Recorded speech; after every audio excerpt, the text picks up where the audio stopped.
தேர்தல் நெருங்குற சமயத்தில் பொதுவாக ஆளுங்கட்சிக்கு எதிராக இந்த அரசு மோசம்னு போராட்டம் நடத்துறத பார்த்துருக்கோம். ஆனால் முதன்முறையாக தமிழ்நாட்டில் 2 கட்சிகளுமே போராட்டம் பண்ணுறாங்க, 2 கூட்டணிகளுமே. ஒன்று யூனியன் கவர்மெண்ட் எதிர்த்து திமுக அரசு நடத்துது, திமுக எதிர்த்து அதிமுக நடத்துகிறாங்க. இப்போ எலெக்ஷன் நெருங்குற சமயத்தில் 100 நாள் வேலைவாய்ப்பு திட்டத்தை பயன்படுத்தி அப்புறம் வேற மத்திய நிலத்திட்டங்களுக்கு தமிழ்நாட்டுக்கு நிதி ஒதுக்கலைன்னு இந்த 2 விஷயங்களுமே தமிழ்நாடு தேர்தல் களத்துக்கு ரொம்பவும் புதுசாக இருக்குது. அதுதான் நம்மளுடைய டாப்பிக்கும் கூட. ஆர்டிஎக்ஸோட ரேப் என்ன சொல்லுதுங்கிறத பார்க்கலாம்.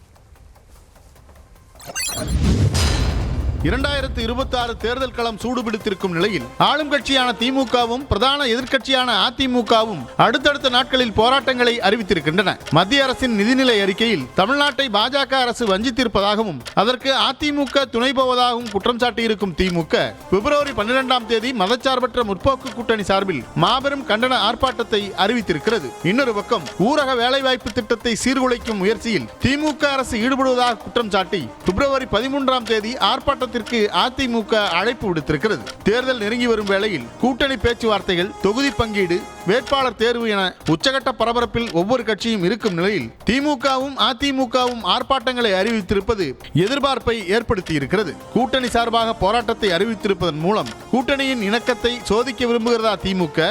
மத்திய அரசு திட்டத்திற்கு அதிமுக போராட்டம் நடத்துவது கூட்டணி கட்சியான பாஜகவை காப்பாற்றவா என்ற கேள்விகளுக்கு விடை தேடுகிறது இன்றைய ஆர்டிஎக்ஸ். ஆரம்பிக்கலாமா?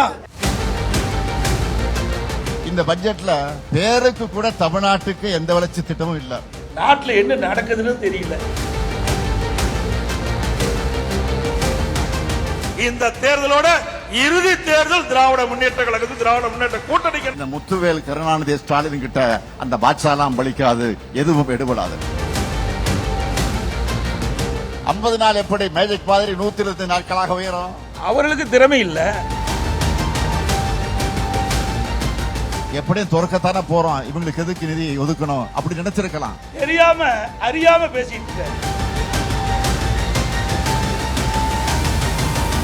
ஏற்கனவே தமிழகத்தில் தலை குனிஞ்சு போச்சு. நீங்க எல்லாரும் உறுதி செஞ்சிட்டீங்களா? சந்தேகமே வேண்டாம். அது வெறும் மாயதான்.